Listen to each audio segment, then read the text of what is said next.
I'm a big art journaling person, and I love making my own journal, playing with letters, and printing, and I use a lot of colored pencil. You can see me running around with my cigar box full of colored pencils to the cafes in town, but I also love to explore other mediums, and so it's kind of, my creative life is a balance of playing outside, playing in my studio, or playing with paper, and then I think I learned from you, Jamie, that creativity has such a bigger definition, and I love to embrace the other parts of my creative life, like baking and making creative meals with friends and my husband, and decorating my house and things like that. Lisa, have you always been an outdoor girl? You know, that's a good question. I went to summer camp starting when I was pretty young as a Girl Scout, and did not grow up in a family of outdoor people, but I think I evolved into an outdoor person just from going to summer camp, and I think being outside is where I have always just kind of felt at home, and it's given me my confidence in life, is just to be outside. It's sort of my meditation, my sanctuary, my temple or church, if you will. How do you find that outdoor aspect of you? How does that relate to your creative life? You know, it's something that I feel like I'm just figuring out. I didn't used to think that it did. I always thought I had to either have one or the other, or I was doing one or the other. But I realized after kind of many years of sort of fighting both of them, that finding that balance of both is really important to me, and that being outside really not only makes me feel physically like I love being active. I love that I can ride my bike, and my muscles are strong. They'll pick me up, you know, the mountains and stuff. But it really informs being in the studio and creating. It really informs it, and I think now that I've relaxed into that, it allows me to enjoy both of them more fully. Does that make sense? It makes total sense, and I'm interested in when you talk about bringing these two things that seem like different parts of you together. It makes me think of how you're known as the Mountain Mermaid. It just seems like that's a part of that. So why don't you talk a little bit about what it means to be a mountain mermaid? Well, the Mountain Mermaid sort of emerged, actually, when I was just out hiking one day. I just had this, like, all of a sudden my mind went, oh, I'm the Mountain Mermaid, and it just really sort of stuck. And I think it comes from a mermaid. Well, there's a lot of definitions of mermaids, but the way I think about it, you think of a traditional mermaid swimming. But when I'm outside, it's like I'm exploring all different aspects of what's out there in the world, along trails, when I'm skiing powder, and it's fun to think of myself as a mermaid exploring, because that's what I think of mermaids doing in the sea, is exploring. And that's really what I'm doing with all aspects of what I do, both outside and when I'm playing on paper. When I hear it too, I always think of sort of embracing your uniqueness. You know, it's like, well, sure, you can be a mermaid in the sea, but I can be a mermaid in the mountains too. Exactly. And it's kind of interesting because I think a lot of where, you know, I'm not a big sort of science geology person, but a lot of where you are in the mountains, you might be in an old riverbed, or it might be an old seabed, or I think of myself, we just had a beautiful snowstorm in our mountains, and I was skiing a foot of powder, and I just feel like I'm floating, and I'm in water, really. It's just a different form of it, and it's just, that really, it feels very mermaidish. How do you invite your creativity out to play? Well, it kind of depends on the day and what I am, you know, what I'm feeling like. But one of the things that I like to do is, I mentioned my cigar box full of colored pencils, which now is sort of an icon for me. I was traveling in Mexico in November, and on the way back, the customs people were like, what is that cigar box? Because you can't bring cigars from Mexico. And I was like, oh, it's my colored pencils, and he made me open it up. But anyway, I'll pull that out with my journal, and I'll play in my journal to get ideas and just have fun. I mean, my journal is really another kind of sanctuary for me. It's where I go to just explore my ideas and my thoughts and my emotions. And my journaling, I feel like, is a little bit different. I really incorporate a lot of writing in the visual aspects of my journal. So, sometimes it's really just about the texture of the writing in different colors and things like that. So I would say journaling and really the getting outside, which I never used to think it was, inviting the creativity out to play. But I realized, getting outside really opens up so much creative possibility for me, because it just is where I let my mind open up to possibility and just get out of my head and just more thinking about breathing and being outside and looking around and enjoying where I am. When you were talking about your journals and the lettering and playing with it, it made me think that I should tell everybody that if you have become a member of the studio and you have downloaded the Dreams Really Do Come True ebook, that a lot of that beauty comes from Lisa. Lisa and I worked together on that project, and design, that kind of design is one of the things you do for your work too, right, Lisa? It is. It is something that I am starting to do more and more of. I come from a graphic design background, but I started out in production, in project management, and I've helped other creatives bring their designs to life for many years. And I always, another thing that I never thought, well, how do I cross over on that line, because I've always loved design. What I realized, I guess the other thing I wanted to say is, and I don't really have a formal design or art education, but what I realized is that all the projects that I've worked on over the years really informed where I'm going with the design that I'm doing now. And the lettering, I didn't do any, we really just used font in your ebook, but I really, from my years, again, of working in graphic design, and then also I studied quite a bit of calligraphy and realized that I love lettering and I love letters, so that really informs my design, whether I'm using fonts or my own handwriting. So I really want people who are listening to take as great encouragement. Like, if you put together these two things that Lisa, did this beautiful ebook that some people will be familiar with, and this is the service you're helping me with, and that's coming from not having sort of that traditional training in doing it. So I really hope people hear that with a great sense of encouragement, that they could do something like that, even if that's not their background. What advice would you have for somebody who's feeling like there's something they want to do, but that might be a little something that they feel is getting in their way? I think that's always a good question, and I was thinking about that before we talked, because it's still something that I work on for myself, and I'm working on as I move forward with my business and my work as a graphic designer. And I would say number one is start. You really need to start and create a practice. And a practice can look like so many different things for different people, because I think, especially out on the online world, you see people create these challenges like, I'm going to make art every day, and I'm going to do this every day.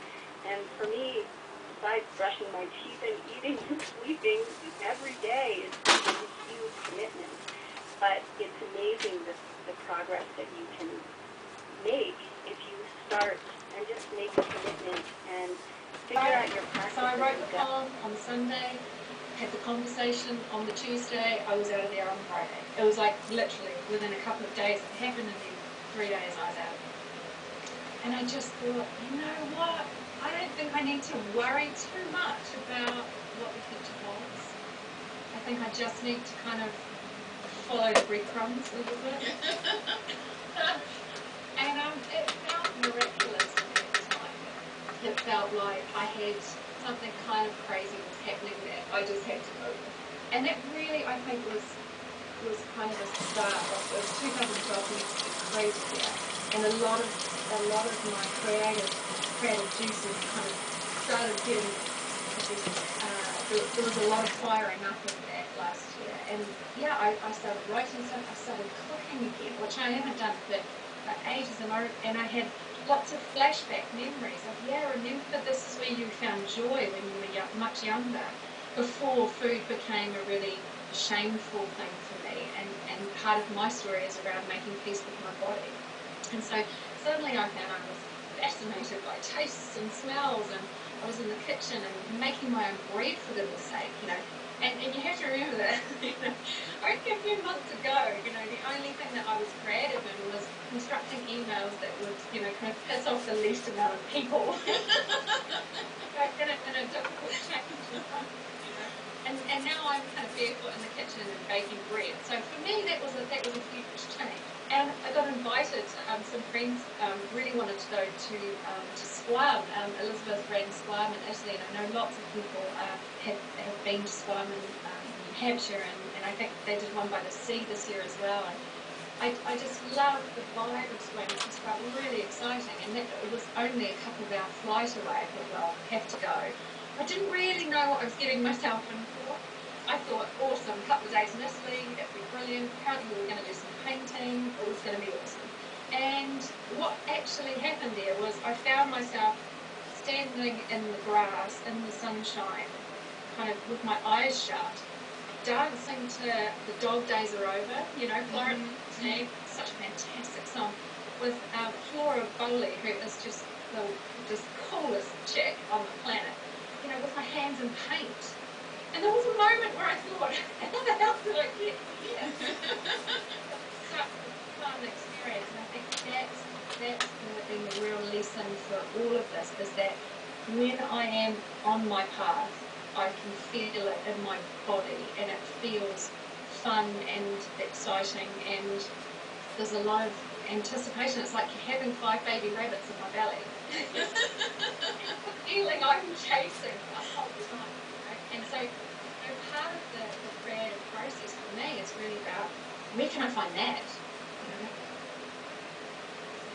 I'm so curious then, what advice, because your story is so moving, I'm so touched by it, and I know that people listening are too, and I wonder what advice you would have for people who feel still locked in and squished and like there's something else that they don't know what it is.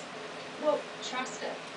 Yeah, of course there's something else. If you feel that, then that makes it true. Trust that. And, really this is just about playing. Creativity for me it's meant to be easy, loosen up. It's meant to be really so, even if that is about, and I have to say, I wrote a blog post yesterday about my cat Badger, who teaches me so much because she is completely zen. She is totally at ease with herself in this world. And she plays with abandon. And there's so much that we can learn from our kids and, the furry people that we spend our lives with, that just live in that moment. And so, get on the floor with your kids, finger paint, dance, do whatever it takes to kind of shake yourself out of thinking your way through stuff. I think we live, our culture teaches us that, we follow a logical thought process and we'll come out with the right answer. And, a lot of this stuff is completely illogical. It doesn't make any sense. And if you try to explain it even to yourself, it can dissolve it. Trust that this stuff is a bit unknown. And that can make it scary, or it could be exciting. Depends on where you want to put your attention. What has been the most rewarding thing for you about this shift and this embracing of your creative life? I think, I've been through a lot of loss over the last decade. It was really about everything that I'd lost around my mum who died suddenly, a marriage that broke down, losing my home country because I decided I wanted to live in the UK, which is fabulous and it's a choice, but it's still there's a loss attached to it. The biggest thing that this has taught me is that, what, I can really pretty much survive everything. I am my own best friend in the truest sense of that. I have, through the process of learning to trust my intuition, to trust that those breadcrumbs are leading me somewhere magical, I've learned that therefore there is no place in my head for the critic. That lizard brain thing that keeps a lot of people in that feeling of being trapped. Who am I to want more? It's too hard to make it happen. I can't. I have to stay where I am. That kind of talk is something that just keeps us small, keeps us safe and little. And we are quite magnificent beings, and we have the capacity to do amazing things. And you don't have to wait for permission. Yes. And I am so curious, what amazing things are you up to next? What's next for Saf? Well, so part of the process of claiming my space was, and one of the things about last year for me was that I retrained as a coach. And I know you're a coach, Jamie, and I love the stuff you do. And I think the reason that happened was that I read somewhere something about the idea that once you've done something for 10,000 hours, and there's a need for that, for what you've learned in the world, that's your purpose. Like if you're wondering what your life purpose is, think about something you've done for 10,000 hours. About, what does the world need? And for me, a lot of that has been around processing loss, and as well as that, healing my relationship with my body to the point where I love my body. Like I totally am so comfortable and happy and at ease in my body. I have so much peace in this.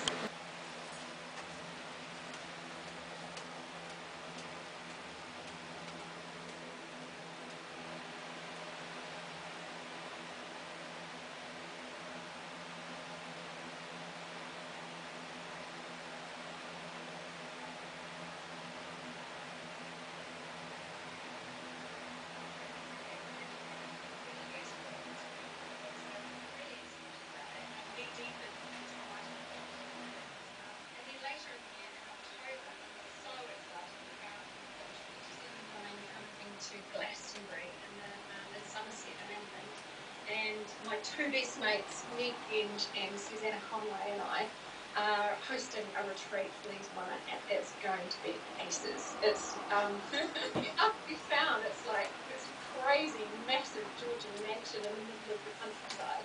And there's a bloody great 200-foot Buddha on the hill, and it's just gorgeous. And it used to be a working farm, and they've just turned it into this beautiful homestead for retreats and conferences, and we're going to do the same thing with these women. It's like basically it's going to be unraveling your story. So anyone who's done Susanna's courses knows how beautiful she brings her story to the world, and it's very much about looking at where have you come from and where are you now and where do you want to go. And so, Meg is she's just incredible. She has this amazing capacity for understanding our personal myths, and she's fascinated by how we tell stories and how we gather information and process that through our own thoughts and our own experiences. And she's got some witchy stuff going on, and it's because it's practical, we all live in, we all have to kind of buy our groceries and do our stuff, but there is a real space there for kind of feminine power that's a bit magic, and we want to bring some of that in. So I'm really excited about that. So Red Fox Retreat, and we've got a couple of spaces left. We've pretty much sold out 2/3 of the rooms, I think, have been sold, but we've still got some spaces. So if people are interested, then do check it out. Oh, I really encourage people to check it out. Both Meg and Susanna have been on the show, and you guys you can feel the magic you guys are going to create. I can feel it from here.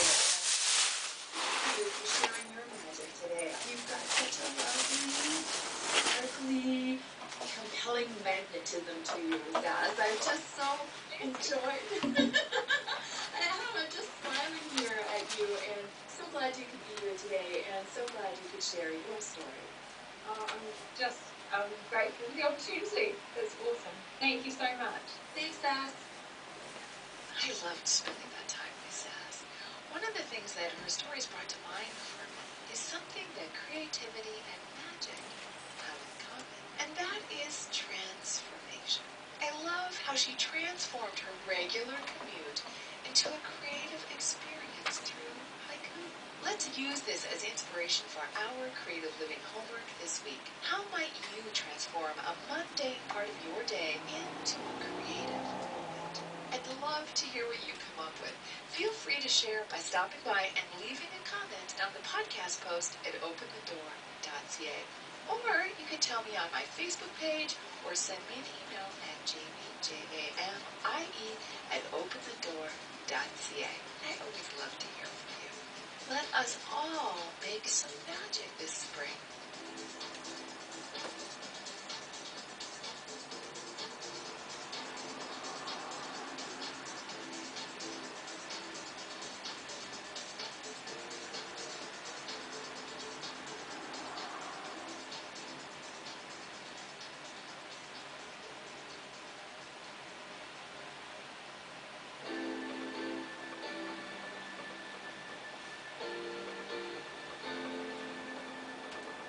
Welcome to Creative Living with Jamie. I'm your host, Jamie Riddler of Jamie Riddler Studios. On this program, I'll be talking to a wide range of creative independent spirits in order to bring you inspiration, stories, and strategies for bringing creativity to life. I hope you'll join me every week. Who knows, one day I might just be talking to you.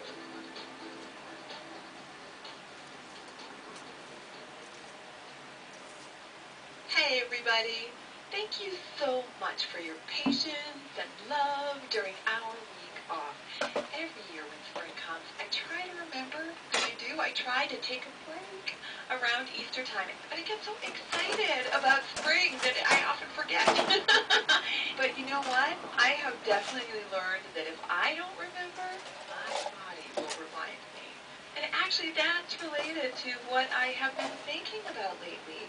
And I've talked about this in various ways before, but I think it's important, and I guess I'm still kind of wrestling with it too. How do we keep moving forward? How do we keep making progress? How do we stay really devoted to our dreams and aspirations while life throws boulders our way? I'm totally getting this image of a sort of ancient Greek god, some celestial being, literally throwing boulders while I'm ducking and diving, dodging and weaving, ducking and dodging, ducking and weaving. That makes it feel lighter somehow, which is a good thing because I don't know about you guys, but it seems to me that so often these days I'm looking around at so many people I know and love, and there are challenges everywhere, whether it's loss or illness or finances or what have you. There's a lot going on. So what do we do? I realized for myself that one of the only strategies I've had in my toolkit is to put everything on hold and just deal with whatever the challenge is. But there are times and situations where that strategy just isn't all that successful. And so I've been trying to broaden my range, to kind of increase my toolkit. And I heard something this week that really helped me strategically with this. And so I want to share it with you too. So this is a wisdom that actually applies very specifically to pain, and I mean body pain.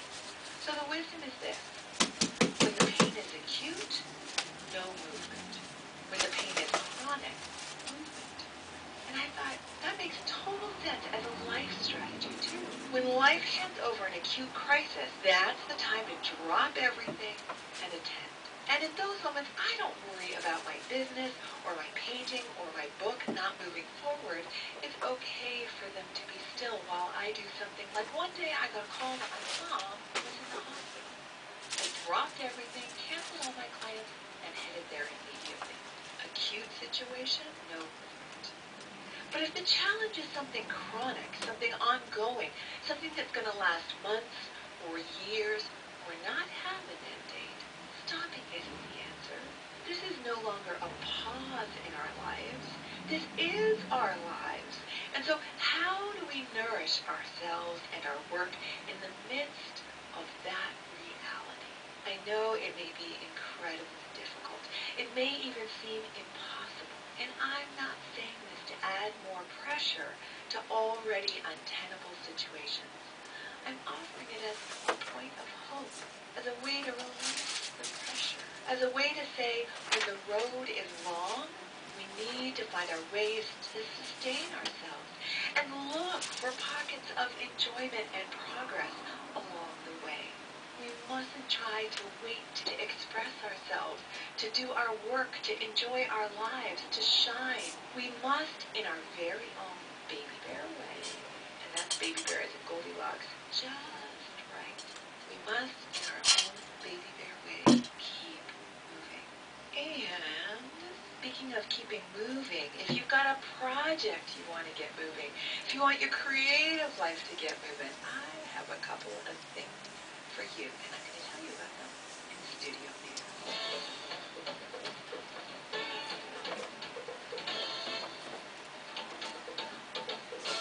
I am so excited about these two really awesome things going on in the studio this month. I really hope that one of them is Baby Bear just right for you. The first one is my small group coaching program, Circe Circle. We actually start next week. A really big important part of the magazine and being able to do something like this. Was it scary to start something like that? Yeah. Was that a question? Was that unfair? It is. But you know, it was something that I had been wanting to do for a really, really long time.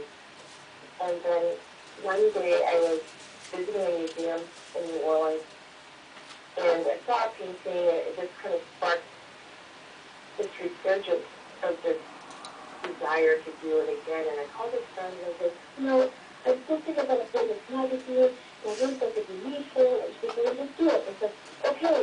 And so I did a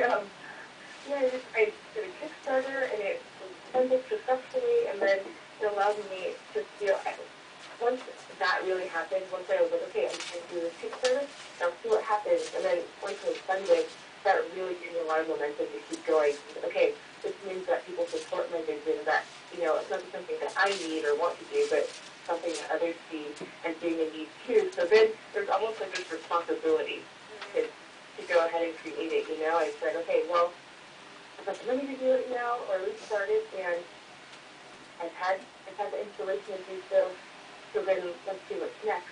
And then luckily I had people submitting their work, and so they just kind of took off. So it's still scary, every issue, knowing whether or not you're going to get enough work, you know, if there's published one, or, and I do it all myself, so it's still scary, but it's been worth it. I'm amazed that you created something like this. You're writing, and you're being a mom of small children. So how do you do that? How's your energy? How do you manage? That's probably one of my big challenges, is figuring out how to manage my energy and my time. I do a lot after we go to sleep, which means that I'm up late a lot, which means that I'm really tired, which means I drink a lot of coffee. So it's a lot of that. And I also try to write, you know, like the things in between. Sometimes I keep a notebook on the kitchen counter while I'm making dinner, and I'll jot down a sentence or two, or an idea, or a thought, you know, in between stirring a pot. I write while we eat breakfast or while we eat lunch. So it's kind of like figuring out how to sneak in those little bits of creative time. And also, when I'm not creating, it's learning how to take some downtime too. So like every Saturday and Sunday, I implemented a new rule. I go to the bedroom, I close the door, I may or may not be napping, but whatever it is, I'm just on the bed by myself, watching a really bad movie on Netflix, and just kind of decompressing.